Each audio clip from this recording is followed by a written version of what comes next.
agora eu vou receber aqui a doutora Jeana Rezende, que ela é coloproctologista. A Jeana está aqui já, linda demais. Olá. Seja bem-vinda, doutora. Obrigada, viu? Por aceitar o nosso convite. Vamos sentar aqui um pouquinho? Boa tarde a todos que estão nos acompanhando. Boa tarde, obrigada pelo convite. Nós que agradecemos, esse estúdio maravilhoso, essas convidadas lindas, queridas do meu coração, Mari e Fernandinha. Já são amigas, já? Já. Que bom, que coisa boa. Sinal de que a gente vai ter um bate-papo bem gostoso. Aqui literalmente está em casa. Está em casa. É assim que a gente quer que vocês se sintam, viu? Ótimo. Doutora, vamos começar do começo? Eu gosto de falar assim. O que significa ter intestino preso? Que esse intestino preso, a gente normalmente é a constipação intestinal, é uma dificuldade para evacuar. E dificuldade para evacuar pode ser tanto em frequência, onde você evacua menos do que deveria, e um esforço para evacuar, então uma evacuação sofrida. Então essa é a prisão de ventre, é a constipação intestinal de uma forma geral, né? A gente usa critérios para definir isso, frequência, algumas coisas que acontecem durante a evacuação para a gente chegar nesse diagnóstico. Agora, doutora Jeana, você falou dessa questão da frequência. Existe uma frequência que pode ser considerada normal para evacuar? O ideal, a gente considera assim, claro que o ideal seria evacuar todos os dias, né? Mariana, como nutricionista, sabe a importância disso, da gente ter essa vida saudável para esse objetivo. Mas se a gente evacuar até 3 dias sem evacuar, ou seja, uma vez a cada 3 dias, ainda é considerado normal. Ah, é? Da mesma forma que, por exemplo, evacuar 3 vezes ao dia ainda é um limite considerado normal. Mas a frequência é o parâmetro menos importante para a gente avaliar uma evacuação saudável. O que seria o termômetro? A evacuação saudável é aquela que você evacua e tem a sensação de evacuação plena, que você não ficou com aquela sensação de uma evacuação incompleta. Parece que não terminou, né? Isso, fez, mas parece que ficou um pouquinho para trás ali, né? Quando você evacua sem dores abdominais, sem dores anais, uma evacuação sem aquele esforço excessivo, que não demore tanto no vaso. Obviamente, evacuação sem presença de sangue, sem presença de muco nas fezes. Então, esses são os principais critérios que a gente avalia. Ou seja, evacuar a cada 3 dias dessa forma está normal. Da mesma forma, evacuar 3 vezes ao dia dessa forma também está normal. Olha só, gente. Então, quer dizer que depende da forma, né? Você falou da questão de 3 vezes por dia. Então, o exagero também pode ser considerado um problema. Sim, o exagero tanto em frequência quanto na qualidade das fezes, né? Existem critérios, existem tabelas que a gente até mostra para o paciente, a escala de Bristol para ver a característica das fezes, se são fezes fragmentadas, se são fezes cilíndricas, que é aquela salsichinha, aquela bananinha, que é o cocô ideal. Então, a gente realmente tem que olhar para a nossa evacuação para poder avaliar se está saudável ou não. E em relação à procura de um profissional, né, doutora Jeana? Geralmente as pessoas procuram se queixando do quê? Eu acredito que seja na demora para evacuar. É o mais comum?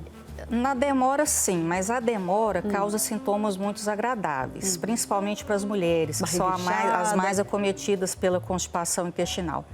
Então, é aquela paciente que queixa principalmente de gases, de barriga de abdômen distendido, estufado.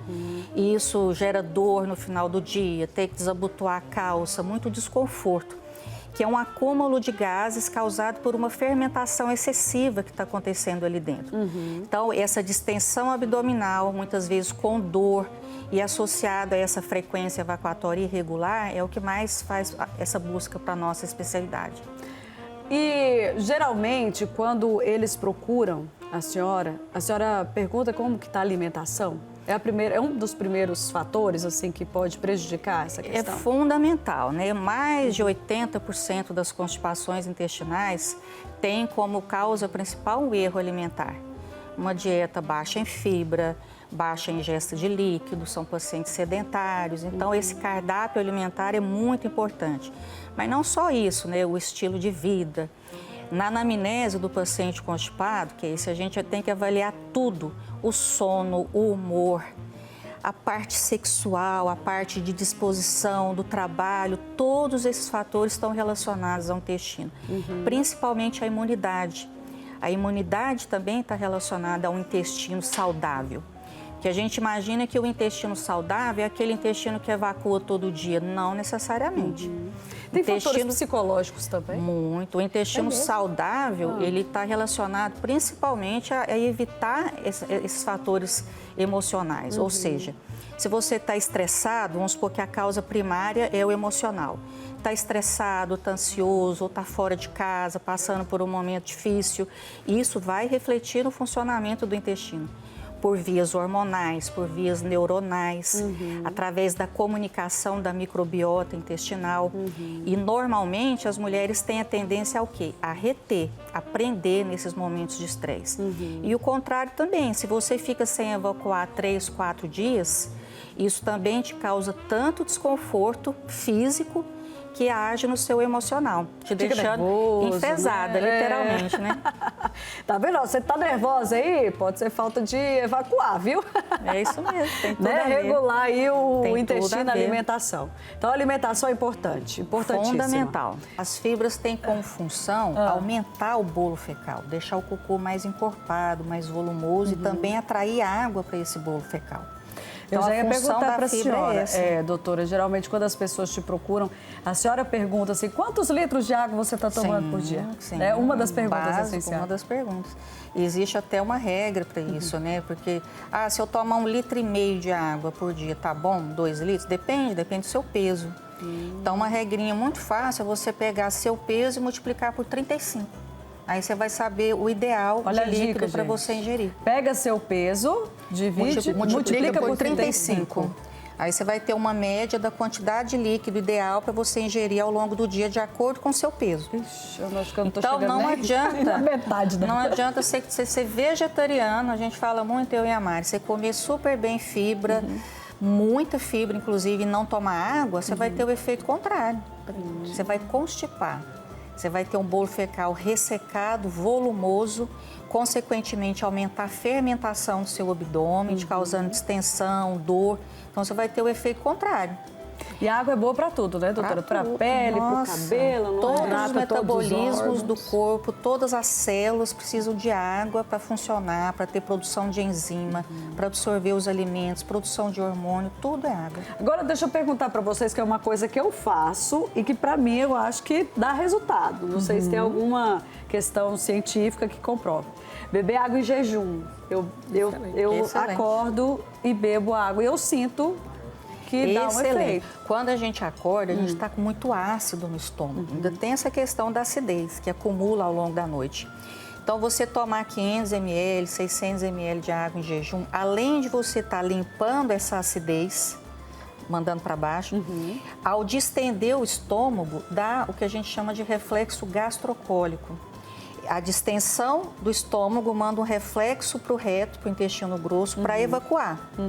Tipo assim, chegou coisa aqui, vamos pôr para frente. Entendi. Então, esse reflexo gastrocólico da água em jejum é fundamental. Não só em jejum, mas toda refeição que é feita ao longo do dia gera esse reflexo gastrocólico. Então, a maneira boa da gente tentar treinar a nossa evacuação é de manhã em jejum, após essa água em jejum ou após o café da manhã. A gente sabe que até o cafezinho preto também tem efeito laxativo. E depois de cada refeição. Então, a gente pode tentar treinar o intestino, depois dessas refeições, sentar no vaso e dar um tempinho para ele evacuar. Tem intestinos que são treináveis. Tem que tirar um tempo para ficar lá no banho. Doutora, eu acredito que a maior dificuldade das pessoas é tirar os produtos industrializados do dia a dia, né? Importantíssima sua pergunta. São alimentos carcinogênicos, são alimentos que aumentam o risco do câncer de intestino. Olha só, além de promoverem fatores como obesidade, diabetes, geralmente são pacientes mais sedentários. E esses fatores também, diabetes e obesidade, são os principais fatores também relacionados ao câncer de intestino. Então, são alimentos que, além de fazerem mal para o nosso corpo, ainda têm o potencial de virar câncer de intestino. E para ter um shape bonito assim, Fernanda, tem que ser produto mais natural também, né? Natureza. Natureza, aí ó. Mas essa aí é Tem que CDF. valorizar, Essa aí né? é CDF. Eu não sou CDF, não. Eu gosto de comer. A Fernanda que é CDF? É CDF. Ela e a Mariana são Fernanda, CDF. conta um pouquinho pra gente da sua dieta, assim, no dia a dia. Você come mais o quê? Mais frutas? Eu como muito. Come muito? Todo mundo fica impressionado tanto que eu como. É mesmo? Genética boa, né? Eu como muito, mas eu como tudo certinho. Mas com menos produtos industrializados, eu tenho certeza. Quase não como produto Olha aí, industrializado. gente, olha o exemplo, tá vendo? Então é possível ficar sem esses produtos processados no dia a dia. Eu não sinto falta. Tá vendo, gente? Inclusive, eu já quero até fazer essa pergunta, já que a gente está falando de um shake laxativo. Tomar laxante é indicado? Tem pacientes que precisam usar laxantes. Mas pode... Então, vamos falar o que é laxante. Laxante é tudo que auxilia no processo evacuatório. Então, fibras também são consideradas laxantes, porque tem um efeito laxativo, né? Desde que com uma oferta de água adequada, normalmente, inclusive, é a nossa primeira opção de tratamento. São laxantes naturais. É suplementar fibra para esse paciente, dieta, alimentação. Mas muitos pacientes têm um trânsito intestinal ruim mesmo, que mesmo comendo bem fibra, tomando água, fazendo exercício, tem dificuldade para evacuar. Isso é da pessoa, geralmente são mulheres com o intestino mais alongado, tem um histórico hereditário na família. Então, para esses casos, aí você dá mais fibra, não vai resolver. Entendi. Então, aí você parte para uma outra classe de laxante, que aí a gente tem várias opções. Tem os laxantes, os ideais são os osmóticos. O que é o laxante osmótico? Que ao ingerir, ele vai trazer água para dentro do seu intestino. Então, ele vai hidratar o bolo fecal e ajudar a empurrar para frente, acelerar o peristaltismo. Então, a gente tem N opções de laxantes osmóticos, que tem como característica também, não vicia o intestino, eles não têm efeitos colaterais importantes, podem ser usados desde criança até adultos, não tem açúcar, então é bem-vindo quando bem indicado. Agora, tem laxantes também extremamente irritativos. Eu já ia perguntar isso, porque assim, ó, tem gente que toma laxante por conta própria. Isso. Só que aí fala assim, nossa, é bom demais quando dá o efeito, mas depois prende e fica pior. Outra classe desses laxantes, que são esses irritativos, que são os que a gente mais encontra em farmácias, os de automedicação. É o Bizacodil, é o Lactopurga, o Gutalax de gotinha, é o Sene, Tamarine, Cáscara Sagrada, muitos considerados, inclusive, naturais. O Almeida Prado, né, que é aquele complexo 46. Então, todos esses... Dizem que esse aí é um pouquinho mais... Eles são ótimos laxativos, mas para as indicações corretas. Tem que ser de acordo aquele com o que o coringa. médico Então, por exemplo, você está viajando 3, 5 dias sem evacuar. Como é que você vai fazer? Então, você usa um laxante desse mais forte. E ele vai ter um efeito rápido. 2, 3 horas depois, você já está evacuando, como se diz. Mas eles irritam o sistema nervoso intestinal para ter esse efeito. Então, não é um efeito natural. Consequentemente, você fica viciada, dependente dele para evacuar e dose dependente. Hoje é um para fazer efeito, daqui a um mês 2 comprimidos já ouvi muita gente falando isso mesmo. Eu tomo, mas parece que eu não consigo mais evacuar sem dependência o auxílio, química, né? mesmo, uma dependência química. Mas tudo é reversível. Inclusive, alguns laxantes à base de cáscara sagrada, que tem na maioria das fórmulas, inclusive de emagrecimento, eles pintam a mucosa do intestino, que é rosa, toda de castanho escuro.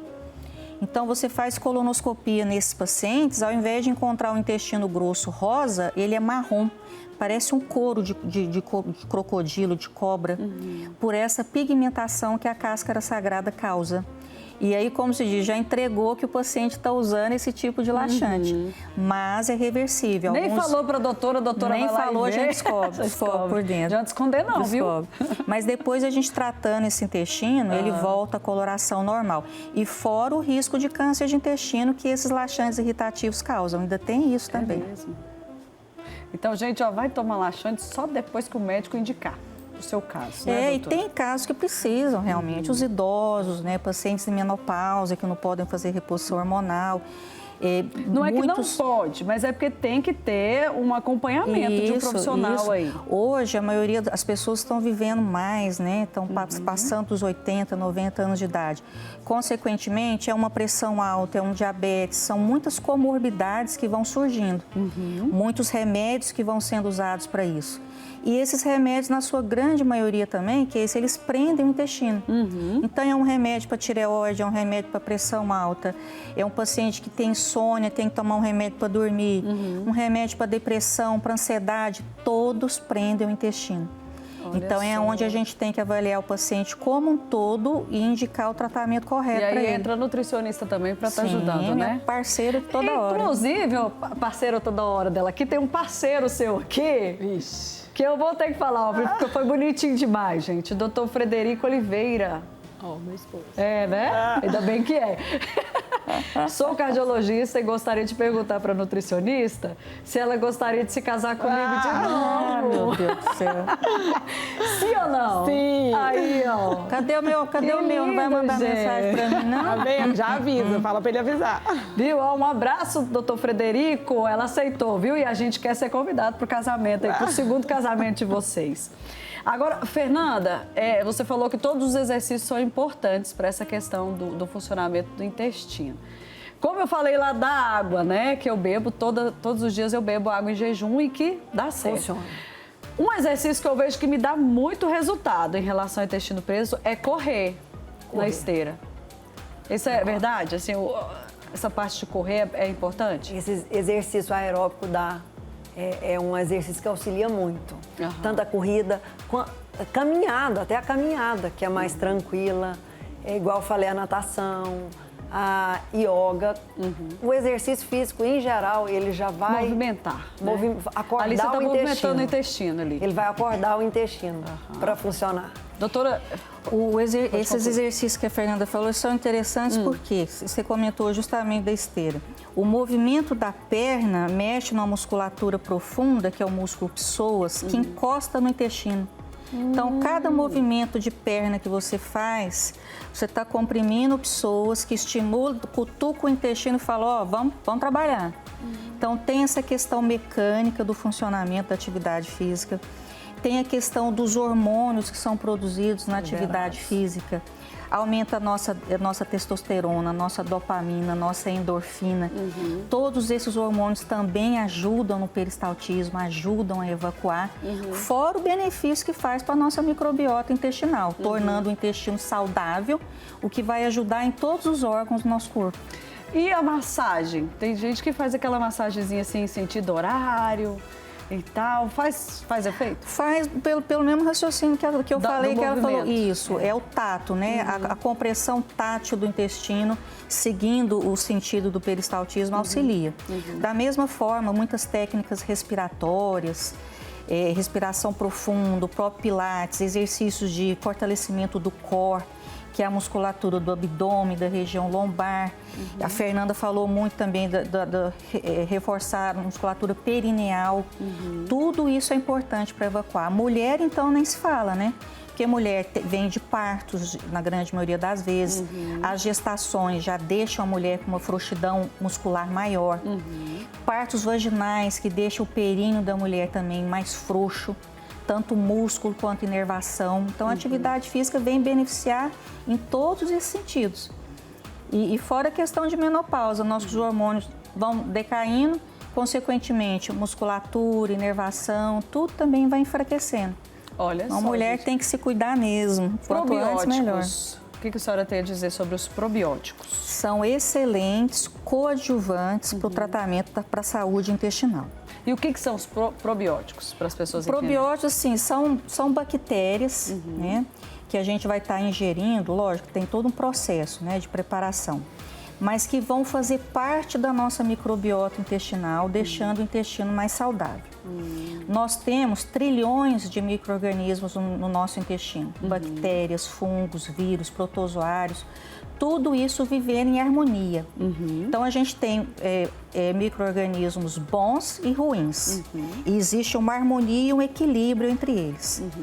Para que as nossas células do intestino funcionem, só para você entender, para produzir as enzimas digestivas, para absorver os alimentos, para produzir a nossa serotonina cerebral. Tudo para esse funcionamento acontecer depende do equilíbrio dessas bactérias. Então aí é onde entra o probiótico. Então, quando a gente está em disbiose, que é um desequilíbrio, o probiótico ele auxilia nesse processo. Mas ele isoladamente, qualquer tipo de probiótico para a mesma pessoa, totalmente equivocado. A gente, voltando naquela parte do emocional, a gente vê que as pessoas que não têm esse problema ou que se preocupam, né, com essa questão de evacuar de forma rotineira, são mais animadas, mais dispostas, né? Acredito que até na academia também você sente isso, né? As pessoas que cuidam aí dessa parte alimentar e principalmente do intestino têm mais disposição para treinar, né, Fernanda? Como diz nossa médica, a pessoa fica enfesada. Exato. E não tem ânimo para fazer muita coisa, né? Essa constipação é muito ruim.